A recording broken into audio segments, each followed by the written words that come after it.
Il était une fois une princesse qui possédait tout en haut du donjon, juste sous les créneaux, une grande salle avec 12 fenêtres qui donnaient sur tous les secteurs du ciel.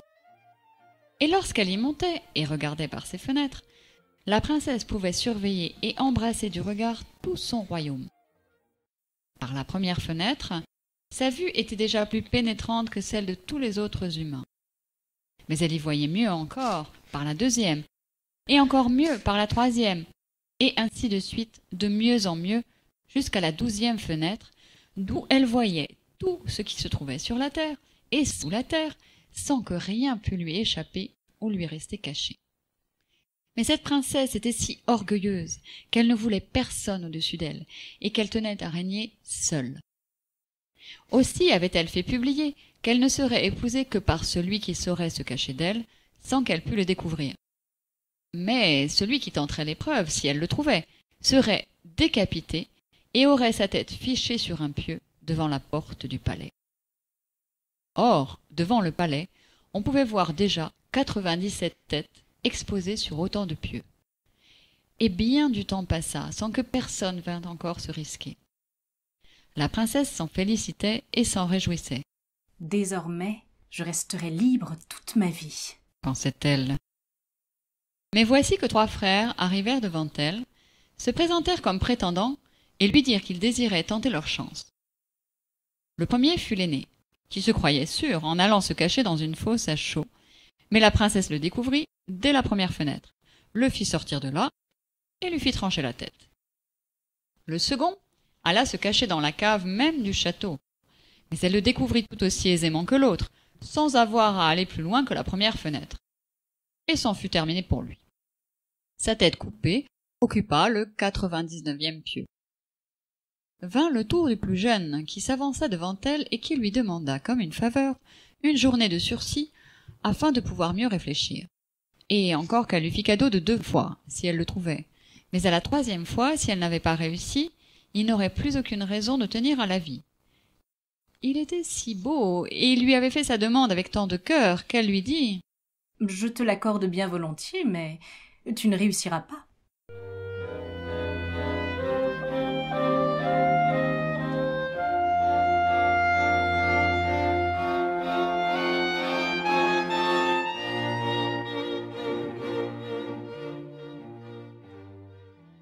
Le lendemain, après avoir longtemps réfléchi en vain pour trouver où se cacher, il empoigna sa carabine et partit à la chasse. Il vit d'abord un corbeau et le mit en joue, le doigt sur la gâchette. « Ne tire pas !» lui cria le corbeau. « Je te le revaudrai !» Le jeune homme abaissa son arme et s'en alla plus loin, arrivant sur le bord d'un lac au moment où surgissait à la surface un gros poisson venu des eaux profondes. « Ne tire pas, je te le revaudrai !» cria le poisson que le jeune homme allait tirer. Il le laissa s'en retourner au fond du lac et poursuivit sa promenade, qui lui fit rencontrer un renard boiteux. Il le tira de loin et le manqua. « Tu ferais mieux de venir me tirer cette épine du pied !» lui cria alors le renard. Il le fit, certes, mais après il voulait le tuer et ramener sa peau. « Laisse donc !» lui dit le renard. « Je te le revaudrai !» Il le laissa filer, et comme le soir tombait, il s'en revint lui-même chez lui. La nuit passa, et vint le jour de son épreuve. Il devait se cacher. Mais il avait eu beau se casser la tête. Il ne savait toujours pas où, ni comment le faire. Il s'en alla trouver le corbeau dans la forêt et lui parla ainsi. « Je t'ai laissé la vie, alors maintenant, dis-moi où je puis me fourrer pour que la princesse ne me voie pas. » Le corbeau inclina la tête et réfléchit longuement. Puis il croassa pour finir. « J'ai trouvé !» Il prit un œuf dans son nid, l'ouvrit en 2, y fit entrer le jeune homme, le referma sans laisser de traces visibles, puis le remit dans son nid avec les autres œufs, sur lesquels il se posa lui-même et resta à couver. À la première fenêtre, la princesse ne parvint pas à le découvrir, ni à la seconde, ni aux suivantes, et elle commençait vraiment à être inquiète. Mais quand elle fut devant la 11e fenêtre, elle le vit.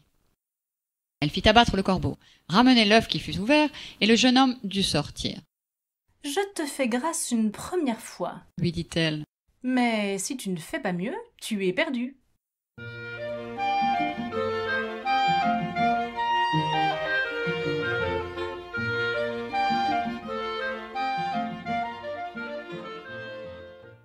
lendemain, pour la seconde épreuve, il s'en fut trouver le gros poisson sur le bord du lac, l'appela et lui dit « Je t'ai laissé la vie.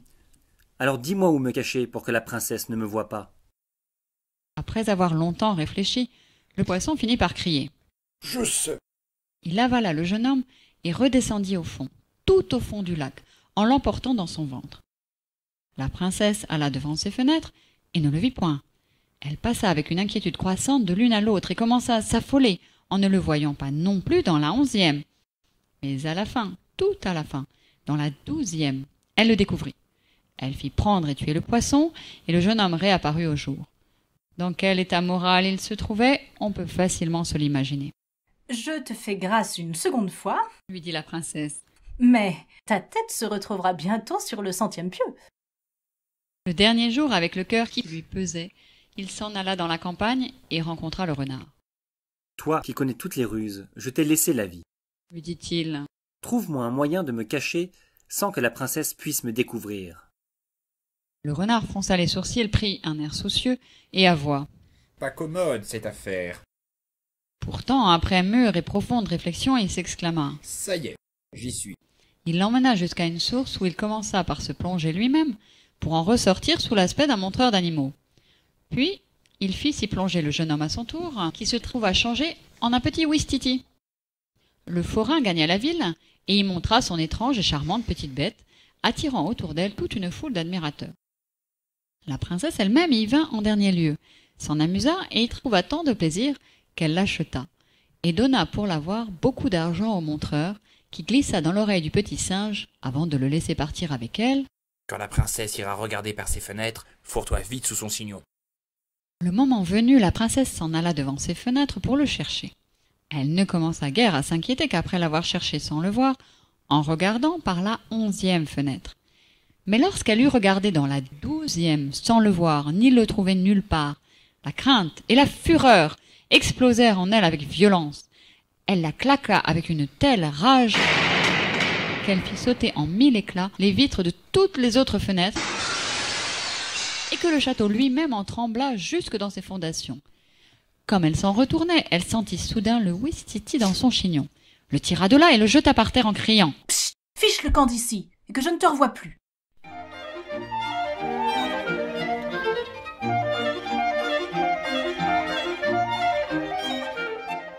Le ouistiti courut retrouver son montreur, et tous deux se hâtèrent vers la source, qui leur rendit leur véritable forme dès qu'ils s'y furent plongés. Le jeune homme remercia alors le renard et lui dit « À côté de toi, le corbeau et le poisson sont de parfaits idiots. C'est toi qui connais toutes les astuces. Voilà la vérité. » Puis il se rendit tout droit au château où la princesse l'attendait, prête à subir son destin. Les noces furent célébrées, et il fut désormais le roi, et le seigneur, le maître et le souverain du royaume tout entier. Jamais il ne lui révéla où il s'était caché et qui l'avait aidé cette troisième et dernière fois.